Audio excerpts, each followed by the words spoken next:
Tema 4. El contrato de cuenta corriente. Primera parte, el contrato de cuenta corriente. Apartado 1. Concepto y caracteres.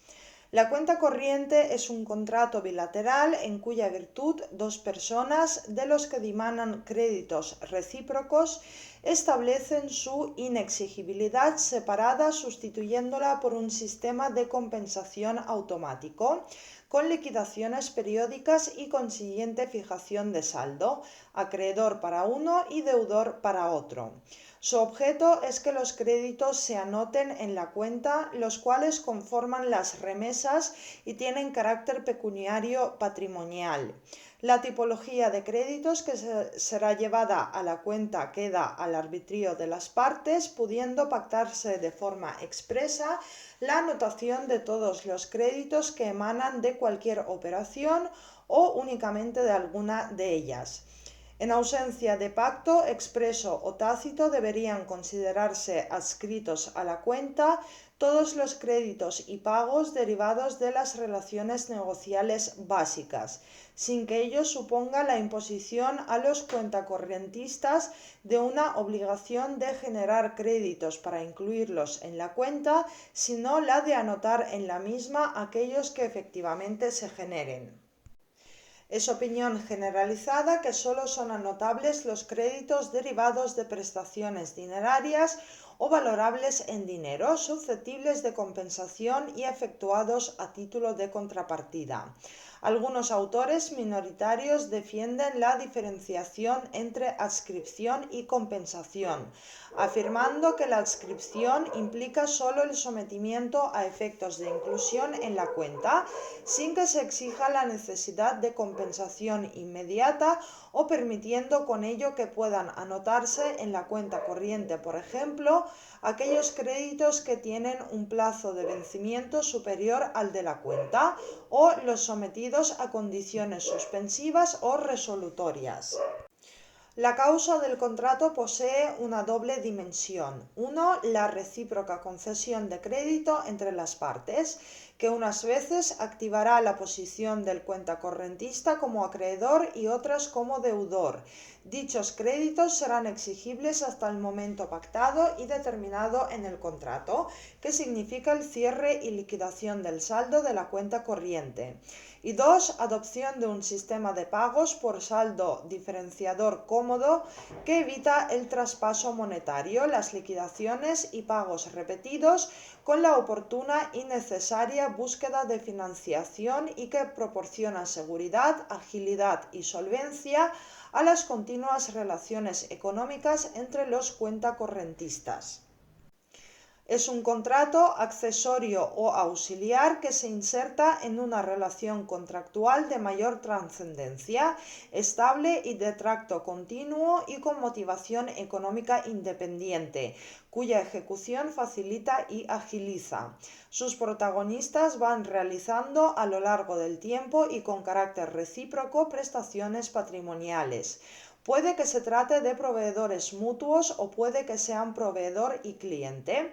En este último caso, el proveedor realiza suministros o servicios y el cliente efectúa entregas sucesivas de dinero que se reflejan en la cuenta, controlando ambos los movimientos. Dicha cuenta manifiesta el crédito que en cada momento tendrá el contratante que haya efectuado prestaciones por mayor valor que su oponente. La perdurabilidad es otro carácter predicable del contrato de cuenta corriente, siendo cláusula normal la fijación del periodo de duración del mismo, lo que no impide su delimitación conforme a los usos de comercio, ni prórroga del contrato por voluntad tácita de las partes. No obstante, la cuenta podrá ser cerrada periódicamente a fin de conocer y confrontar los estados contables o para liquidar el periodo en curso, abonando una de las partes el saldo deudor o arrastrándolo a la primera partida del debe del siguiente ejercicio económico. Este carácter duradero permite disponer de recursos monetarios que deberían destinar al pago puntual de una concreta deuda. dado que la obligación de pago del saldo se aplaza a un momento concreto, cierto y regular. Hasta la llegada del mismo, los contratantes pueden disponer de crédito y recursos, siendo admisible el pacto de intereses. Es contrato oneroso, aunque de él no deriva la obligación de prestación si existe para ambas partes la obligación de renunciar a la inmediata exigibilidad del pago de las prestaciones que realizan por efecto del contrato principal, en espera de su posible compensación total o parcial con los créditos que en beneficio de la otra parte puedan generarse hasta el momento en que haya de efectuarse la liquidación. La onerosidad del contrato estriba en que responde al provecho de ambas partes. Es un contrato consensual por evolución de una práctica habitual entre quienes se hallan vinculados por relación permanente de negocios. La llevanza paralela entre los contratantes de una documentación contable adecuada que refleja su estado de cuentas y la necesidad de que se intercambian prestaciones generadoras de crédito, estos son remesas, para que la cuenta funcione, son exigencias naturales de la ejecución del contrato, pero no elementos esenciales para su existencia. Por tanto, no es un contrato formal ni real, se trata de un contrato atípico carente de regulación legal.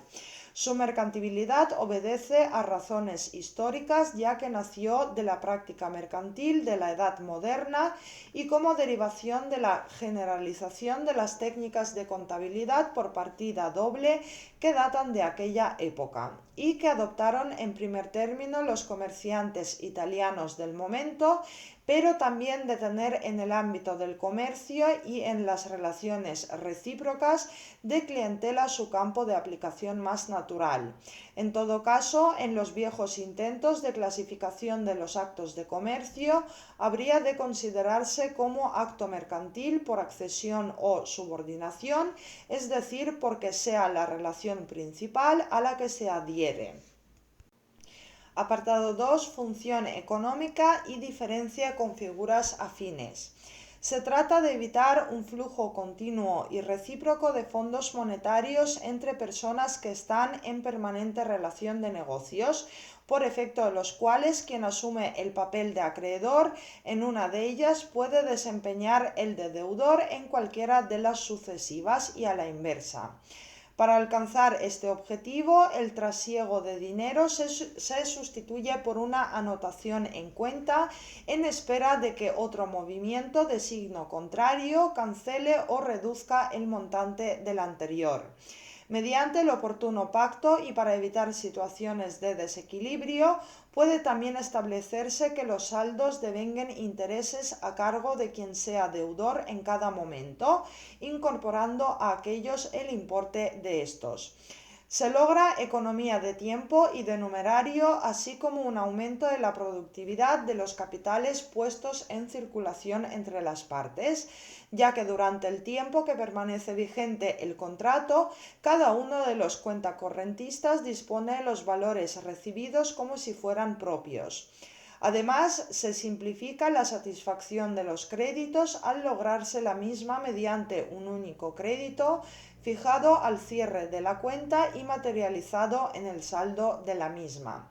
No podemos olvidar la función de garantía que cumple el contrato de cuenta corriente, por cuanto la extinción de las deudas propias contribuye a la satisfacción de los propios créditos en virtud de la compensación. Es conveniente distinguir el contrato de cuenta corriente mercantil de la simple situación de cuenta corriente y del contrato de cuenta corriente bancaria. La situación de cuenta corriente es una pura relación de negocios que los en ella implicados observan por exclusivas razones de operatividad y fluidez en sus operaciones. Los créditos que se deriven serán exigibles con la inmediatez o la cadencia que se haya pactado en cada caso. Para llevar un control de los que se vayan generando y de los pagos que con cargo a los mismos se realicen, se abre el libro mayor de los comerciantes, una cuenta para cada cliente, donde se anotan con la debida diferenciación sus adeudos y abonos, de modo que siempre existirá un saldo comercial, que solo será saldo jurídico si las distintas partidas que contribuyeron a su formación corresponden a créditos y deudas vencidos, líquidos y exigibles, pues se habrá producido una compensación legal, no convencional, en los términos del artículo 1196 del Código Civil. La cuenta corriente bancaria sí que es una figura contractual, cuya diferencia esencial con la cuenta corriente ordinaria o comercial reside en que en aquella no está previsto que los contratantes puedan ser acreedores o deudores recíprocos. El preconizado acreedor es solo uno, el cliente, si se trata de las cuentas de pasivo, o el banco si lo son de activo. Lo que fluctúa es el saldo, que en cuenta de pasivo va siendo mayor si el cliente efectúa más ingresos que disposiciones, o menor si su actitud es la opuesta. En las de activo, el deudor siempre es el cliente, pero lo será en mayor o menor medida, según se haya servido total o parcialmente de la suma que el banco ha puesto a su disposición. Tan anómala es la situación en que el titular de una cuenta de pasivo quede deudor descubierto, como el que uno de activo disponga de más recursos de los que le fueron concedidos. Estos son excedidos. Apartado 3. Efectos del contrato. El hecho de que los créditos derivados de prestaciones patrimoniales que un contratante realiza a favor del otro, o el hecho de que los créditos generados por remesas pasen a constituirse en partidas que se han de anotar en la cuenta en espera de su eventual compensación y consiguiente liquidación, es efecto inherente a la relación contractual, no carente de repercusiones jurídicas que pueden incluso afectar al interés de terceros ajenos a la operación. Así se produce cuando alguno de los dos contratantes se ve afectado por una situación concursal. Ello explica la atención que la doctrina y jurisprudencia han dispensado al contrato, en contraste con el puro carácter funcional e instrumental que desde el punto de vista económico le corresponde. El punto crucial estriba en determinar qué efecto produce sobre el crédito que pasa a integrarse en la cuenta y sobre la relación jurídica que lo genera, el hecho de que la ejecución de las previsiones contractuales tengan reflejo en aquella. El negocio jurídico del que dimana la remesa no se ve afectado por la existencia de la cuenta corriente ni por el hecho de que en ella pase a asentarse el crédito.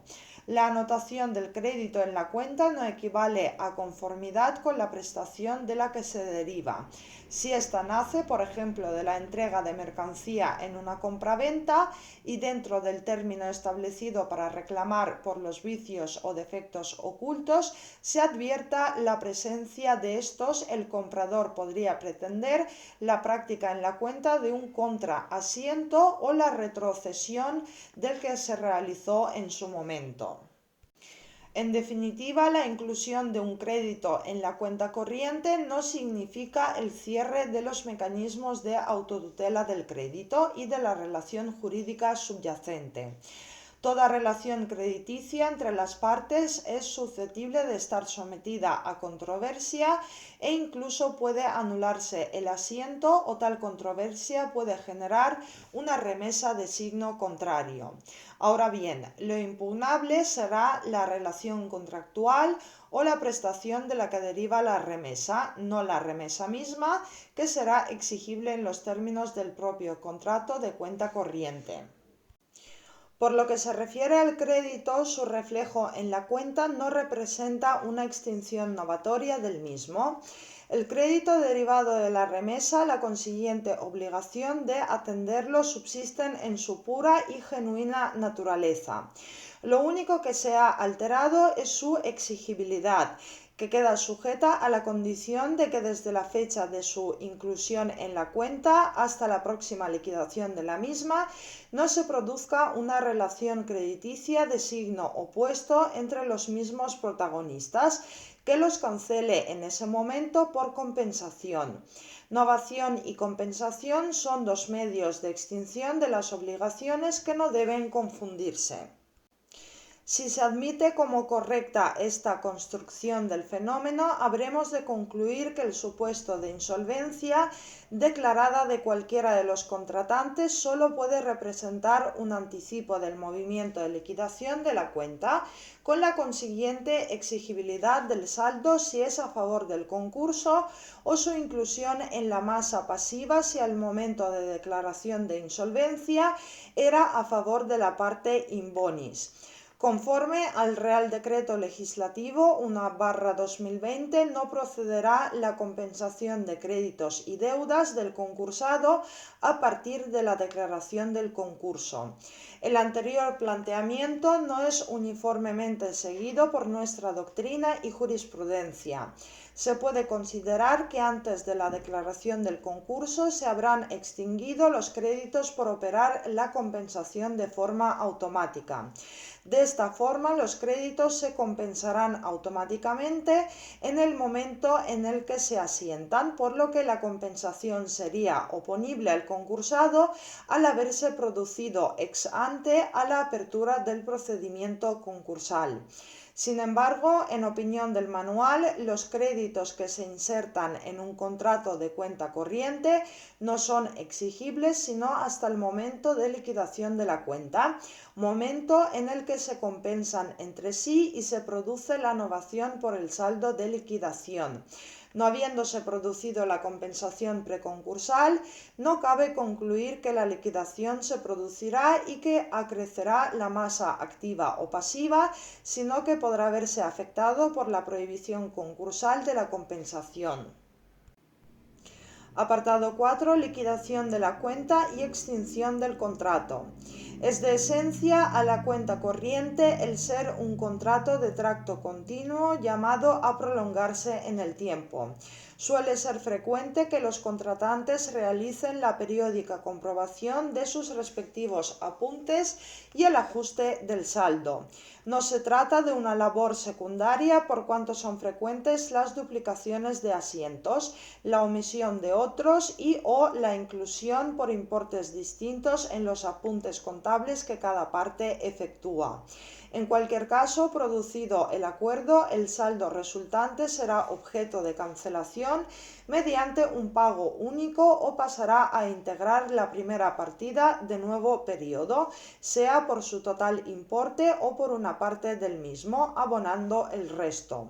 La extinción definitiva del contrato no se produce por el cierre de la cuenta, salvo que el mismo sea definitivo.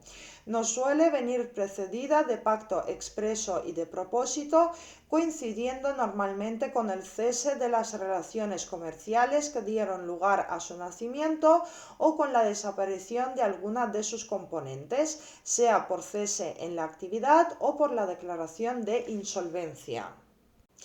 La cuenta corriente puede extinguirse por las causas generales de extinción de los contratos, siendo posible que la misma se deba al abandono o denuncia unilateral de cualquiera de las partes en los supuestos de contratos de duración indefinida o indeterminada.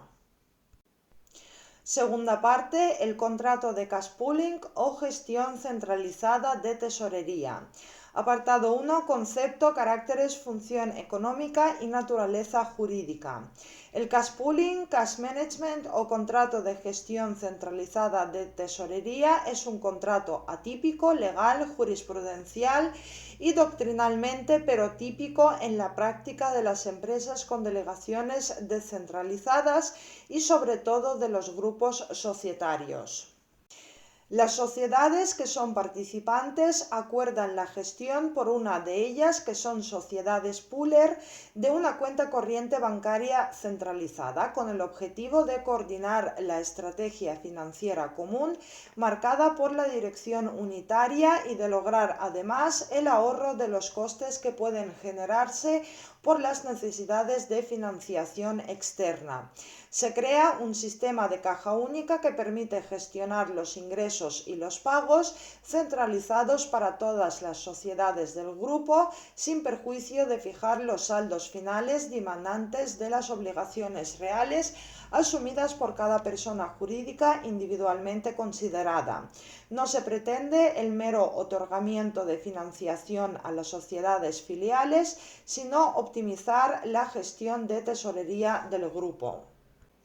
No obstante, las sociedades participantes transfieren en una cuenta común a diario, a lo habitual, los saldos activos y pasivos de las cuentas corrientes bancarias de cada una de ellas, produciéndose un conjunto de préstamos automáticos intercompañías diarios, que optimizará la posición global del grupo al redistribuir de forma más eficiente la tesorería de las diferentes sociedades, ya que los picos de tesorería ociosa de las entidades del grupo con excedentes se compensan con las necesidades de financiación de otras sociedades, resultando saldos internos netos. No podemos afirmar que se produzca un supuesto de unidad patrimonial a efectos laborales, por ejemplo, toda vez que en las situaciones que analizamos la unidad de caja es meramente contable. La gestión de la cuenta recae normalmente en la sociedad matriz, que actúa como una mera gestora o administrativa. Su función consiste en decidir el empleo que se da a la liquidez de la cuenta pool y en negociar con terceros la financiación externa. No le compete decidir a qué entidades se destinan los fondos que aportan otras, ni tiene potestad para rechazar las aportaciones de fondos de las entidades que las realizan. Por otra parte, no existe obstáculo en que dichas funciones sean asumidas por cualquier otra sociedad del grupo. En cualquier caso, la competencia para decidir sobre la incorporación a un sistema como el que analizamos corresponde al órgano de administración de las sociedades implicadas.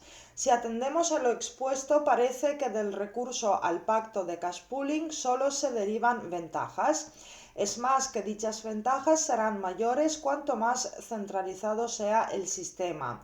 Y decimos que todo parecen ventajas porque se mejora la gestión operativa del grupo tanto a nivel interno como externo, porque se optimiza la capacidad de crédito conjunta del grupo y de las entidades individuales que lo integran, gracias a la compensación automática de las posiciones deudoras y acreedoras, porque permite un mayor poder de negociación en caso de que haya que recurrir al crédito exterior o pactarse condiciones de retribución de saldo positivo, o porque puede incluso que dicho recurso sea innecesario en la medida en que los recursos económicos necesarios para el desarrollo de la actividad puedan obtenerse del propio grupo. Sin embargo, no está exento de problemas y efectos adversos en el ámbito societario y concursal. El contrato de cash pooling es un contrato atípico dada la inexistencia de normas específicas que lo regulen, de carácter mercantil si tenemos en cuenta la condición de empresario de los sujetos que lo acuerdan, consensual, que por su complejidad y por la pluralidad de partes es recomendable el recurso a la forma escrita, bilateral o sinalagmático, en el que conviven tanto elementos reales como obligaciones, y es además un contrato duradero de tracto sucesivo y de adhesión. Apartado 2. Clases de cash pooling o modalidades operativas. Aunque es numerosa la tipología de contratos de gestión centralizada de tesorería a las que se alude doctrinalmente, la principal clasificación atiende a la existencia o no de una transferencia material de los fondos de las cuentas periféricas a la centralizada. En caso de que existan y solo se realicen meros asientos contables, estaremos hablando del Virtual Cash Pooling, que funciona de forma similar al contrato de cuenta corriente mercantil sobre la base de la compensación regular mediante sumas algebraicas de los saldos de las cuentas, de las que deriva un saldo final diario o posición de caja neta del grupo. Posteriormente se calculan los intereses activos o pasivos respecto a esa posición neta sin tomar en cuenta las posiciones individuales descentralizadas. Con esta técnica se logra la racionalización de las relaciones activas o pasivas del conjunto del grupo con el sistema bancario. Cuando la transferencia de los fondos excedentes de las cuentas periféricas a la centralizada es real, estaremos ante el Physical Cash Pooling. En este sistema podemos encontrar varias modalidades. 1. Cash Pooling Zero Balance System es el más habitual. Al finalizar el día, todas las cuentas bancarias de las sociedades integradas en el pool tendrán un saldo cero al pasar íntegramente a la cuenta única de la entidad gestora la que tuvieren. La gestora gestionará la caja común realizando las transferencias necesarias para cubrir los déficits de tesorería, de tal forma que al final de cada día en que se lleve a cabo la recomposición de efectivo, el saldo de las entidades quedará en cero y la cuenta mostrará el saldo común, activo o pasivo, que dará lugar a intereses acreedores o deudores liquidables al final del periodo contable pactado por la sociedad pool con la entidad de crédito correspondiente. La centralización de toda la tesorería consigue una suerte de línea de crédito a disposición de todos los miembros del grupo societario. 2. Cash pooling dejando saldo en las participantes. En caso de que se pacte, la transferencia se realizará en los umbrales pactados, quedando en las mencionadas cuentas un saldo que les permita atender sus necesidades de tesorería. 3. Cash pooling con préstamo de ida y vuelta u overnight. El traspaso es integral, quedando las cuentas de las participantes a saldo cero, pero una vez hecho el cálculo de intereses por parte de la entidad bancaria, la misma procederá a la devolución de los saldos de la entidad gestora a las participantes, deshaciendo las posiciones de pool. Y 4. Cash pooling condicional, donde los movimientos de traspaso no pasan por la cuenta corriente centralizada, sino que los préstamos se llevan a cabo directamente entre las participantes a saldo cero. La complejidad del sistema es mayor, puesto que no hay una sola sociedad centralizando los saldos de las periféricas, sino un sistema de interconexión de cuentas que exige una mayor labor de control o vigilancia. Apartado 3. Naturaleza del contrato y distinción de figuras afines. El cash pooling es un contrato complejo que se nutre con elementos de esos contratos de los que queremos diferenciar el contrato de cuenta corriente mercantil, la comisión y o del préstamo, adquiriendo con ello una naturaleza jurídica mixta. El cash pooling va más allá de la simplificación de la liquidación de créditos recíprocos si tenemos en cuenta la función compensatoria de las carencias de liquidez de algunos partícipes con la disponibilidad de fondos de otros, aunque sea temporalmente, a fin de evitar o reducir el recurso al endeudamiento bancario. Por ello, los mismos deben entenderse superados por aquellos que, de forma más acertada, entienden que la transferencia de saldos de las periféricas a la central genera a favor de las partícipes un derecho de crédito y que la liquidación o cobertura de los saldos pasivos de las periféricas supone un préstamo de la sociedad pool a las partícipes. Además, no podemos olvidar la real causa del contrato, la gestión de la tesorería del grupo de sociedades conforme a las reglas del contrato de comisión mercantil. No podemos confundir el cash pooling con el netting, aunque reconocemos que lo lógico deba ser el concierto de ambos acuerdos. En este caso, una sociedad del grupo se encarga de armonizar, compensar las relaciones acreedoras y deudoras recíprocas de sus miembros, derivadas de la realización entre ellos de operaciones vinculadas. Así las cosas, se produce una reducción de los flujos de pagos entre las sociedades, realizándose solo el abono del neto debido en la fecha o fechas de vencimiento pactadas. Apartado 4. Contenido del contrato. Aunque no existe regulación legal del contrato, la práctica empresarial y la doctrina han configurado un contenido esencial del acuerdo entre las sociedades participantes y la pooler. Se impone la necesidad de configurar en dicho acuerdo un plan de negocio que defina la operativa financiera del grupo conforme a las directrices marcadas por la dirección unitaria, y evidencie la posibilidad que tienen de aportar los flujos de fondos necesarios para hacer frente al endeudamiento y a la vez asumir los compromisos derivados del desarrollo de su objeto social. La identificación de las partes adquiere un relieve fundamental, especialmente en lo que se refiere a la concreción de cuál de ellas asumirá la gestión del sistema, en caso de que sea diferente a la sociedad matriz. Dado que las principales obligaciones de la entidad bancaria son la contabilización, el debe y el haber de todos los movimientos que se originen de las periféricas a la principal, y la de seguir las indicaciones que se reciban en lo referente al traslado de fondos, su condición demandante debe tener constancia expresa en el contrato. Se especificarán también las cuentas que intervienen y cuáles no, así como el saldo que de las mismas se transferirá a la cuenta común en caso de que no sea íntegro.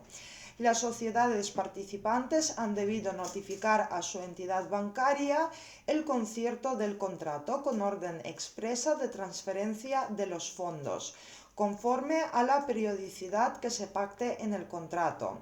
Deben por escrito otorgar la comisión expresa para la gestión de la tesorería del grupo con indicación ad hoc del precio a abonar por la misma. Deben informar periódicamente a la sociedad pooler acerca de su situación financiera para que pueda prevenir y planificar adecuadamente el sistema. El contrato deberá contener mención expresa al reverse cash pooling, es decir, a la posibilidad de que la pooler inyecte regularmente liquidez a las participantes en función de sus necesidades, y especialmente cuando se haya retirado tesorería de sus cuentas como consecuencia del funcionamiento del contrato. Además, es habitual la consagración de la responsabilidad solidaria por las deudas y obligaciones que se produzcan a cargo de todas y cada una de las cuentas que intervienen en el sistema de cash pooling. Deberá contener el compromiso de las partes de celebrar todos los acuerdos necesarios para lograr el adecuado funcionamiento del sistema de gestión, definir los mecanismos jurídicos para la financiación con la que los mismos deben ser barridos, anotados contablemente y compensados. Indicará además la forma y condiciones en las que ha de restituirse la liquidez recibida, con mención de los intereses devengados, activos o pasivos, y la forma en la que han de abonarse. Se advierte la importancia del establecimiento de mecanismos de información exhaustivos sobre la situación financiera de las sociedades y sobre transparencia en aras de evitar responsabilidad de los administradores por incumplimiento de las normas sobre insolvencia y de garantizar el cumplimiento de su deber de diligencia en orden, por ejemplo, a contemplar la posible salida del sistema. Apartado 5. Efectos del contrato. El concierto de un contrato de cash pooling plantea algunos inconvenientes desde la perspectiva del derecho societario y concursal. Nos referimos a inconvenientes salvables derivados del funcionamiento normal o no patológico del sistema. En otro caso, deben imponerse los mecanismos que nuestro ordenamiento proporciona para evitar abusos. En cuanto a la perspectiva del derecho societario, dos cuestiones. 1. Al hilo de la prohibición de restituir o distribuir fondos cuando el patrimonio neto es inferior a la cifra del capital social, que afectaría a los flujos ascendentes de liquidez de las filiales a la matriz, si los mismos son considerados como restitución anticipada cuando afectan al patrimonio neto y convierten la liquidez de la filial participante en un derecho de crédito frente a la matriz Pooler. La validez de la operación se condiciona a dos requisitos: la garantía de la devolución íntegra constatada previamente por los administradores y la realización de la operación en condiciones de mercado. Respecto de este último, en coherencia con la causa del contrato, demandamos una interpretación flexible, pues si se exige la concesión de crédito en las mismas condiciones que lo haría una entidad bancaria, poco sentido tiene el pacto de cash pooling. Si resulta útil la exigencia en orden a la fijación de los intereses máximos, evitándose con ello, por ejemplo, el segundo de los inconvenientes. 2. La celebración de un contrato de cash pooling pone sobre la palestra un problema planteado por la doctrina que ha analizado el derecho de grupos: la necesaria convivencia de los tres intereses que concurren en el funcionamiento normal empresarial, esto es, el del grupo, el de la matriz y el de las filiales. Aun partiendo de la máxima liberal de no se comete injusticia con quien actuó voluntariamente y de que el fin último del contrato es la gestión común y centralizada de la tesorería del grupo y no tanto la concesión de préstamos, debemos reconocer la difícil situación a la que se pueden enfrentar los administradores de las sociedades filiales, si atendiendo a los requerimientos de la sociedad pool causan un daño al interés de la filial y en cualquier caso por el hecho de que en el contrato de cash pooling normal o cash pooling Zero Balance System, al finalizar el día, la filial se encuentra en situación de insolvencia bancaria o de cero liquidez.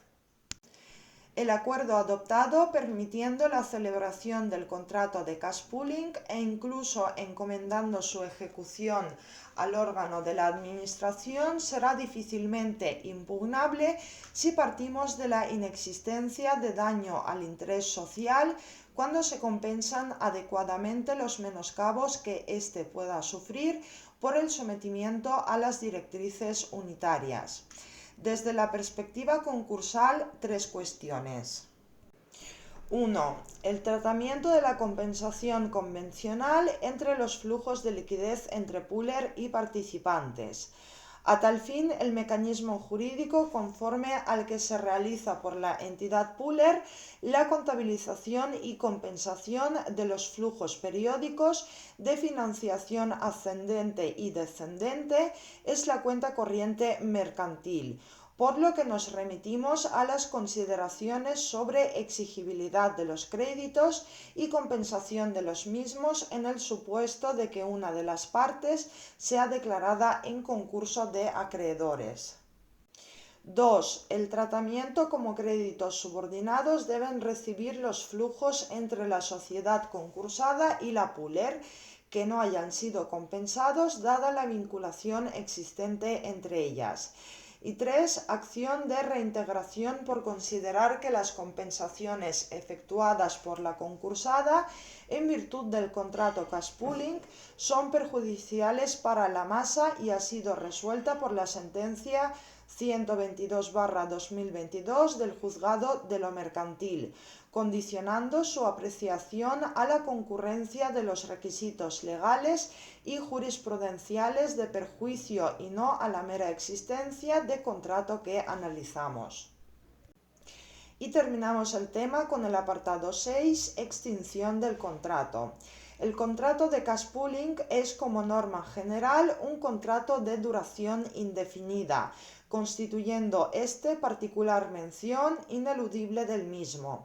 Ello no obstante, como en cualquier otro contrato de mandato mercantil, las partes son libres de desistir unilateralmente en el plazo de preaviso que se haya establecido, pero 6 meses mínimo.